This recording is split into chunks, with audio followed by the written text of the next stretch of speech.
Pak Sihar Sitorus. Pak Sihar Sitorus itu pernah 2008 mengelola PSMS Medan. Betul. Terus dia beli Produta waktu itu. Iya, Produta ganti nama, sempat ganti nama Pro Titan. Akhirnya dibubarin itu klub. Dibubarin karena dia kecewa lah. Kita tahu sejarahnya. Terus dia pernah jadi exco PSSI juga. PSSI dan sedikit dari Produta itu pernah tur di Italia. Di Italia.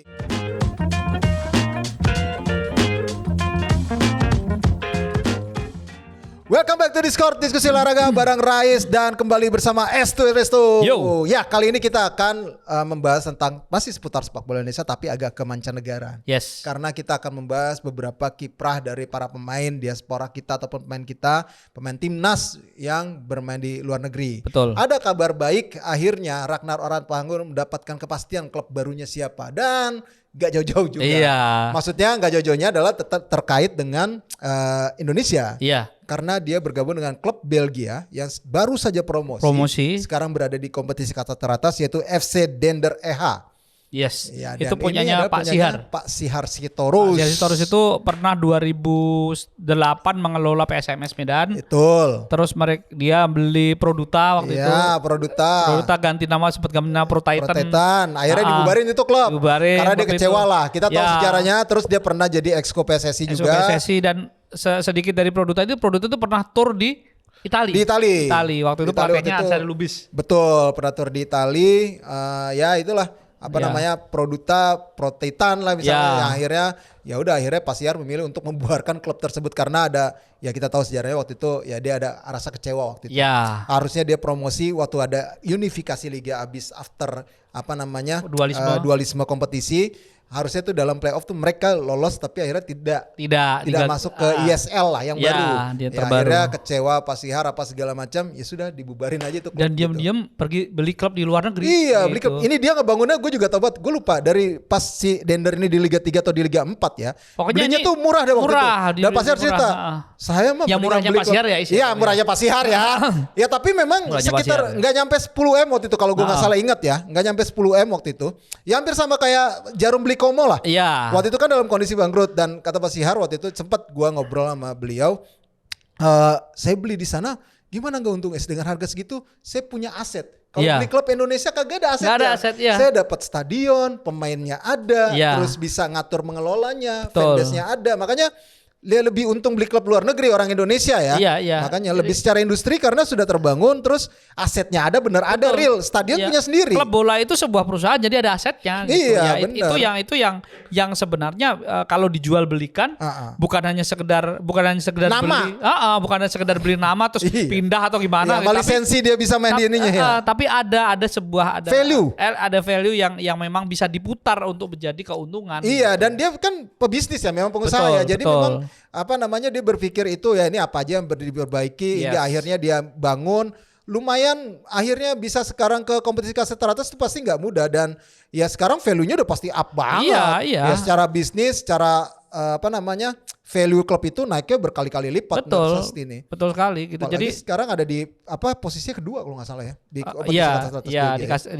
Kalau di sekarang kan baru 2 pekan ya. Baru 2 pekan jadi belum dihitung fenomenal lah gitu. Tapi benar. Paling tidak mereka bisa sampai ke Jupiler Belgian Pro League. Kalau Jupiler kan di bawah. Dari Jupiler ke Belgian Pro League ini menurut saya enggak dong. Jupiler nama artinya yang bawah itu Challenger. Oh iya, Challenger. Dari Challenger ke Jupiler ini sebuah prestasi tersendiri menurut saya ini, dan ini menurut saya capaian yang sangat bagus. Orang Indonesia bisa mengelola tim, punya tim yang pastinya tetap manajemennya yang mengelola ya, tapi paling tidak leadernya itu orang Indonesia gitu. Benar. Jadi bukti bahwa memang orang Indonesia tuh kalau beli klub tuh nggak pernah rugi sih jauh ini ya. Iya, ada betul. Aja gitu yang memang dihasilkan gitu dari situ. Nah, Ragnar Orantpangun ini yang kita harapkan juga dia di Dender ini memang pasti harusnya bisa menjadi andalan ya. Betul. Dengan kapasitas dan kualitasnya dia. Karena di klub sebelumnya dia di FC Groningen kan ibaratnya dalam tanda kutip dibuang. Betul. Nah, terus dibuang-buang, dipinjemin kemarin ke Fortuna Sittard. Fortuna Sittard juga melihat musim ini dia nggak butuh Ragnar Orantpangun, nggak masuk dalam skemanya si pelatih Fortuna Sittard. Akhirnya Ragnar harus mencari klub lain. Yang akhirnya ketemulah dengan FC Dender ini. FC Dender yang pasti sebenarnya di posisi dia di sayap kiri itu tidak terlalu banyak saingan ya. Cuma ada satu nama yang ini pemain ini dari bernama Ridwani Barki ini 30 tahun. Yeah. Ini Barki ini musim lalu ketika di Challenger itu 26 kali main, 2 gol, 8 assist plus 8 kartu kuning. Ini mungkin, tapi sebenarnya Barki ini tidak terlalu sayap banget. Dia lebih cenderung ke gelandang. Tapi memang sering dimainkan di posisi kiri gitu. Nah, jadi Ratnar ini sebenarnya tidak terlalu banyak saingan. Justru yang menumpuk adalah sayap kanan sebenarnya di klub ini. Tapi kan kita lihat dulu bagaimana selanjutnya, karena pasti kan ada namanya adaptasi, dan ini kan dia masuk setelah kompetisi jalan ya, gitu. Tentunya pasti akan butuh penyesuaian yang lebih lanjut lagi bagi Ratnar. Tapi kita harus optimis bahwa Ratnar ini dapat klub, karena ada 2 pemain kita yang sampai sekarang belum ya di Eropa. Ada Marcelino, ada Tom Haye yang dua-duanya belum mendapatkan sampai kita syuting tanggal 14 ya, ini kita syuting tanggal 14 Agustus belum dapat klub, dan ini belum dapat klub sih, mungkin belum diumumin atau ya benar sih, belum ada statusnya tuh belum pasti ya. Masih free gitu. Jadi menurut saya ini juga bagus, karena semoga minggu depan atau 2 hari setelah syuting ini ada kabar baik buat Marcelino, buat Tom Haye.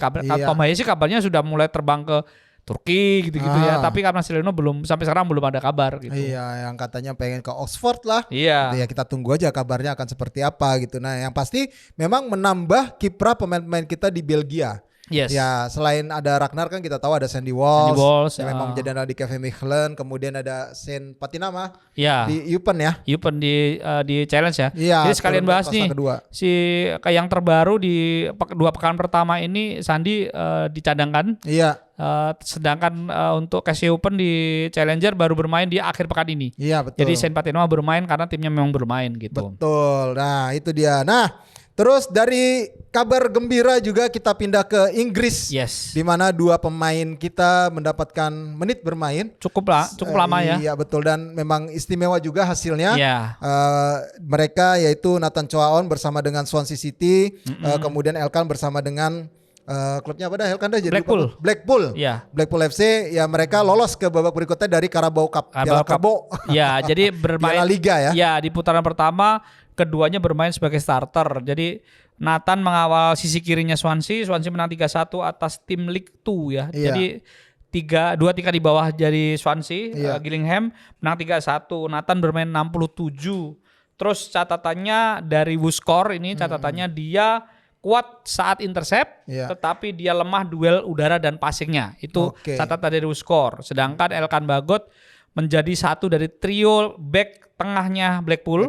Ketika mereka menang 4-0 atas tuan rumah Burton Albion. Ini sesama klub League One ya. Jadi sesama klub League One, Elkan bermain 65 menit. Catatan dari WhoScore, dia kuat duel udara dan lemah passing. Statistiknya si Elkan ini 2 tackle, 1 intercept, 5 sapuan dan 1 blok tembakan di pertandingan Carabao. Tapi sebelum Carabao Cup ini di akhir pekan yang lalu, mereka sama-sama jadi cadangan, yang satu di Championship League, yang satu di League One. Jadi di timnya ketika di kompetisi reguler masih cadangan.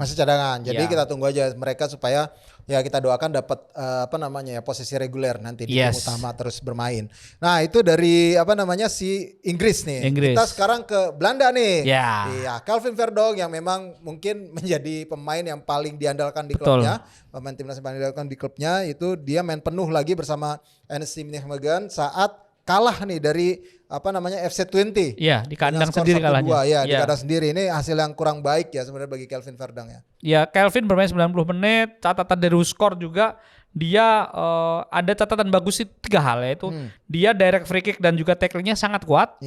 Dan passing-nya juga cukup kuat, tetapi dia lemah duel udara.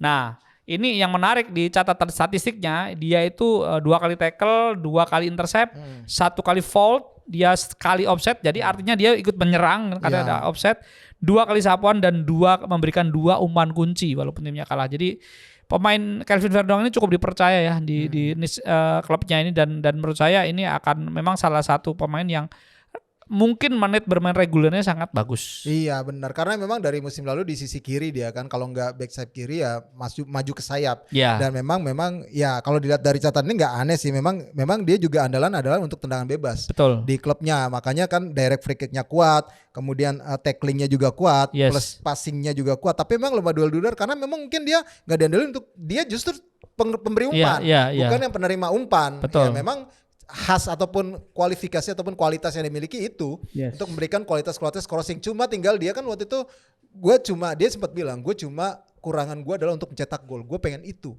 Gue pengen tampil lebih jauh. Tapi kan lu di posisi lu adalah sebagai pelayan. Iya. Ya, makanya itu yang dia terus asa dan memang kemampuan di situ dan punya kualitas di situ sekarang gitu. Kalaupun dia bisa menambah ketajaman tim dengan mencetak gol itu akan lebih nilai plus lagi buat dia. Dia bakal lebih up lagi. Itu Kelvin Verdonk. Rafael Struijk akhirnya masuk starter tim utama ADO Den Haag. Kabar baik juga nih. Iya, jadi dia main 61 menit si Rafael Struijk ketika ADO Den Haag ditahan tim tamu VV Venlo. Iya. Di pekan pertama Eerste Divisie atau kasta kedua Liga Belanda. Jadi ini juga baik juga bagi Struijk walaupun secara catatan tidak terlalu banyak catatan ya memang. Tapi paling tidak ini hal yang bagus ya. Di pekan pertama dia langsung dipercayain hampir 1 jam lebih bermain ini, dan menurut saya ini juga menambah jam terbang dia karena memang dia striker pemain depan ya yang memang harus diasah.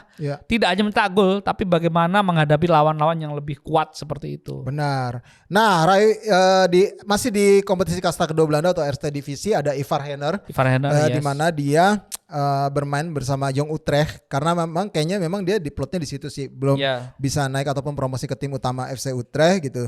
Ya mereka akhirnya mendapat si Ivar ini main penuh dengan ketika timnya main imbang 1-1 lawan Helmond Sport.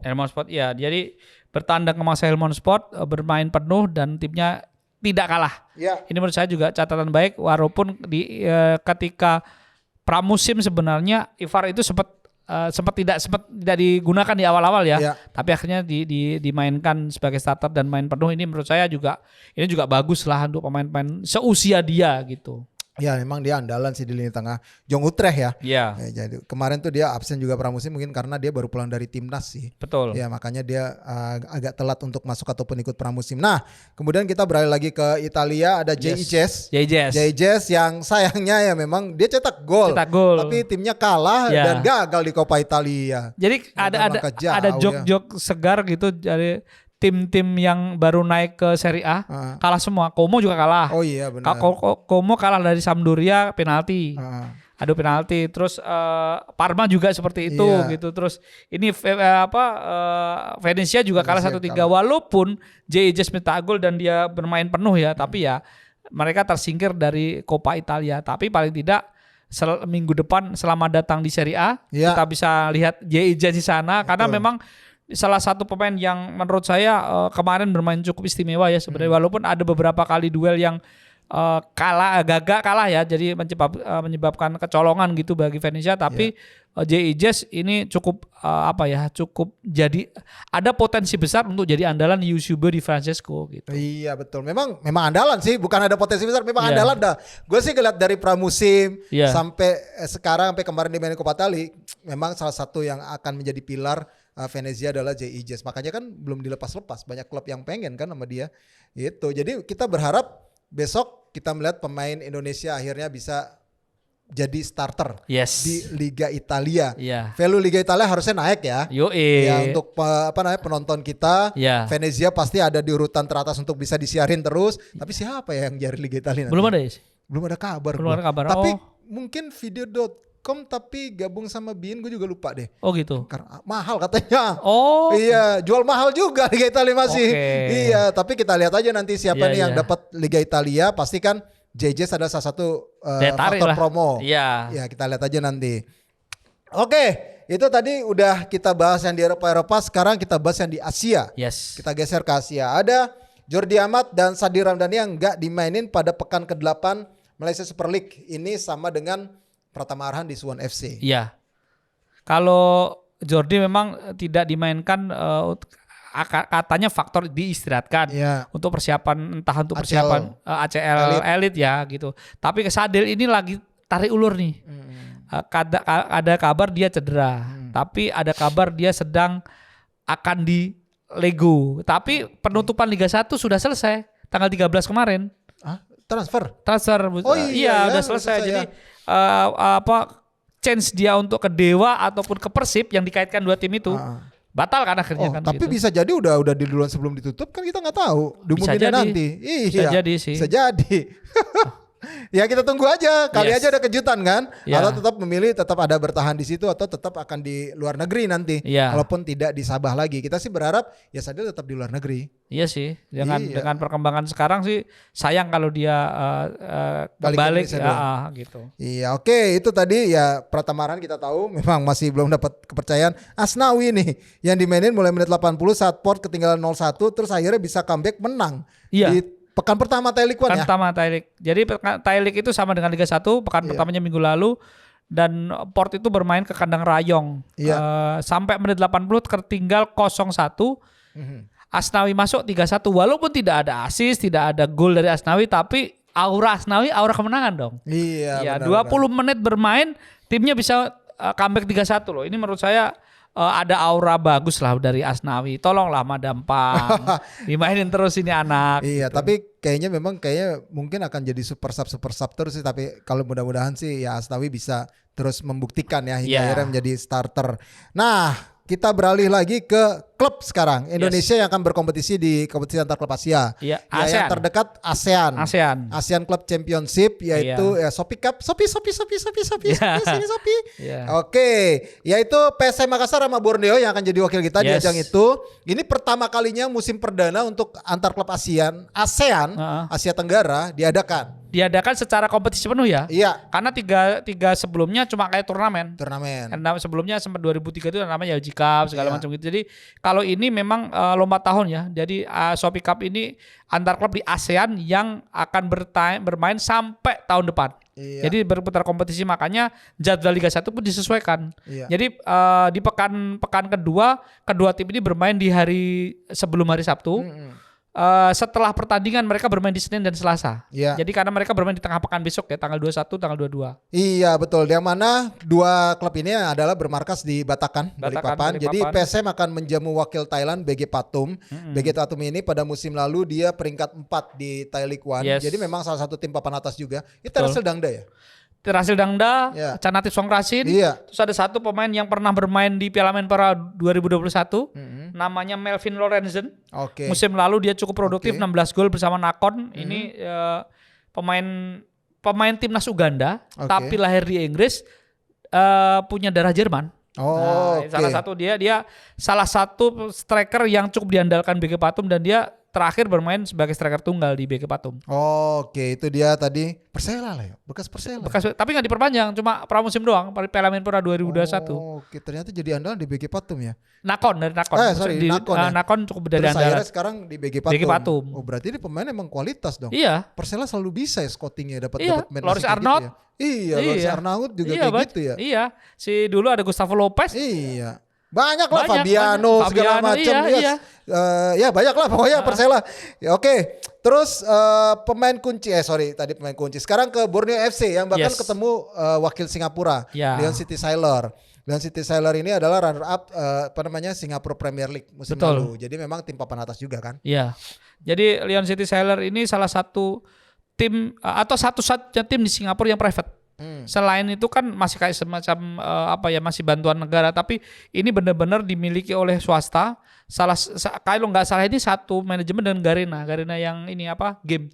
Jadi Leon City Sailor ini dulu namanya Home United, sekarang namanya Leon City Sailor. Nah ini akan bermain di hari Kamis tanggal 22 tanggal 22 di Stadion Batakan juga. Dan Leon City ini punya saat ini kan mereka nomor 2 ya, sementara nomor 2 11 kali main. 11 kali main, 9 kemenangan, sekali imbang, sekali kalah. Mereka punya pemain yang harus diwaspadai, namanya Maxime Lestienne. Lestien ini pemain Belgia, sempat bermain di beberapa tim besar di Eropa seperti Antwerp dan lain sebagainya. Dia sudah mencetak 9 gol dan 9 assist sejauh ini di SPL, Singapore Premier League. Lalu mereka punya striker lokal yang cukup bagus, namanya Anwar Sawal. 8 gol dan 5 assist sudah dilakukan. Dan perlu diketahui juga mereka punya duet back tengah yang cukup bagus dari Kroasia dan juga Australia, namanya Tony Datkovic dan juga Wright Bailey, sama kapten mereka Haris Harun plus ex Persebaya Son Uyong. Son Uyong. Ini Son Uyong ini salah satu winger yang naturalisasi dari Korea. Dia sempat bermain bagus di timnas waktu Piala AFF 2021 ya. Iya, betul. Dan dia diambil Persebaya musim lalu tapi tidak maksimal di Persebaya, dia pulang ke Lion City. Iya. Ini juga ya walaupun Lion City mungkin tidak sekuat BG Patum ya, tapi tetap harus diwaspadai. Betul. Gitu. Jadi memang nggak main-main ya Borneo nih. Ya. Ya akhirnya kan dia kan ganti slot Persija nih Borneo. Betul. Ya mudah-mudahan bisa menjadi salah satu tim. Ya mudah-mudahan sih kita pengennya ketemu nih di final nih. Betul. Dua tim ini ya. Iya. Jangan di semifinal lah ya. Janganlah. Iya di final ketemunya nih. Iya. Jadi ada All Indonesia Final. Jadi pertama juaranya adalah ya kita timnasnya kan belum juara-juara nih. Ya. Level ASEAN. Ya udah klubnya bisa nih harusnya juara betul. di level ASEAN. Ya. Gitu. Jadi ini apapun tim tidak hanya berjuang di Liga 1, ini berjuang di level regional ya, di level ASEAN gitu. Jadi ini menurut saya juga pengalaman yang baik dan ini kalau saya sebagai penonton ya pendukung Borneo akan senang karena tidak hanya sekedar lawan tim domestik tapi juga akan berlawan dengan tim lawan, bahkan ada kemungkinan supporter Borneo Pusamania bisa away ke Singapura, bisa away ke negara-negara Asia Tenggara, itu menarik sekali. Benar. Nah itu tadi kita level ASEAN, yang Asianya ini kita juga berharap nanti Persib dan juga Madura United bisa berbicara banyak juga. Betul. Baik di ACL Elite 2 ataupun AFC Challenge. Iya. Gitu. Jadi kita doakan klub-klub kita, klub-klub Indonesia bisa berprestasi karena ini akan berpengaruh ke koefisien dari kompetisi kita di Asia. Iya. Jadi ya yang paling dihitung kan ya itu Persib sama si Madura kan. Ya kita berharap mereka bisa melangkah jauh di kompetisi antar klub Asia masing-masing. Ya pokoknya buat Persib silahkan menggendong Indonesia. Iya. Dengan kebanggaan kita. Dengan kebanggaan kita Persib dan juga Madura United. Kita berharap kalian bisa berprestasi. Yes. Oke, sekian dulu untuk pembahasan kali ini. Jangan lupa untuk follow sosial media dari Skor Indonesia, baik itu di X, Instagram, Facebook, kemudian TikTok, dan juga kita ada di Noise. Dan juga kalau mau lengkap berita apapun termasuk ada tenis, bulu tangkis, sisa-sisa berita Olimpiade, sepak bola luar negeri, Indonesia, sepak bola Liga 1, bahkan sampai Liga 3 hanya di Skor ID. Oke, dengan demikian gue Resetnan. Ernesto. Sampai jumpa lagi.